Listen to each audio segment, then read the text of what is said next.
श्रीराम समर्थ. 25 ऑगस्टचे प्रवचन. आपण भगवंतासाठीच आलो आहोत. आपण स्वप्नात असतो तोपर्यंत स्वप्नच खरे आहे असे वाटते. त्याचप्रमाणे जोपर्यंत भगवंताचे सत्यत्व आपल्याला नीट समजत नाही तोपर्यंत हे सर्व मिथ्या असणारे जग आपण भ्रमाने सत्यच मानित असतो. जे चिरकाल राहते तेच खरे सत्य होय. आपला मार्ग चुकला आहे एवढे जरी समजले तरी सत्याकडे जाता येते. मन विषयाकडे लावून नाही समाधानाचा अनुभव येणार. समाधान जिथे भंगते तो मार्ग खास चुकीचा आहे. मुंगळा गुळाच्या खड्ड्याला चिकटतो. मान तुटली तरी सोडित नाही त्याप्रमाणे आपण विषयसुख सोडित नाही. याला काय करावे? जे अनुभवाने खरे शहाणे होतात ते या विषयसुखाचा त्याग करतात आणि ज्याची ही विषयाची आसक्ती सुटली त्यांनाच ते मिथ्या आहे हे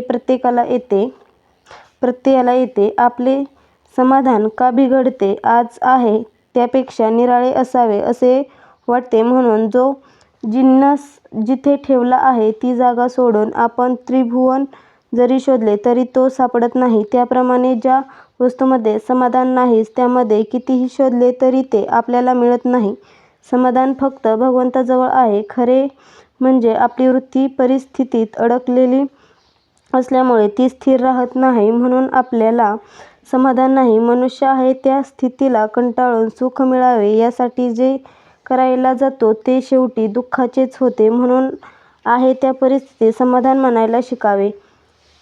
आपण ज्या कार्यासाठी आलो ते कार्य झाले की समाधान होते. मग जोपर्यंत आपल्या कृतीने आपल्याला समाधान होत नाही तोपर्यंत आपण त्या कार्यासाठी आलो नाही असे म्हणायला काय हरकत आहे? आपण भगवंतासाठीच आलो आहोत आणि त्याच्या प्राप्तीमध्ये आनंद आहे. जगातली कोणतीही दृश्य वस्तू आपल्याला मनाचे स्वास्थ्य देऊ शकत नाही किंवा ते नेऊ शकत नाही. मन भगवंताजवळ गुंतले तेव्हा स्वास्थ्य मिळेल. त्याकरिता नेहमी भगवंताचे नामस्मरण करावे.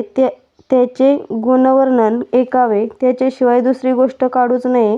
मिथ्या समजून प्रपंच करावा आणि भगवंताचे होऊन राहावे. नामाच्या उलट सांगतील त्याच्यावर विश्वास ठेवू नये. कोरडा वेदांत ऐकू नये. प्रत्येक नामागणिक भगवंताची आठवण होते म्हणून नामच सर्वस्व मानावे. नामात काय आहे ते घेतल्यानेच सर्व काही कळून येते. तीर्थक्षेत्रात किंवा संतांच्याकडे जाऊन वस्तू मिळवायची नसून समाधान मिळवायचे असते आणि हे नामस्मरणाच्या योगानेच घडून येते.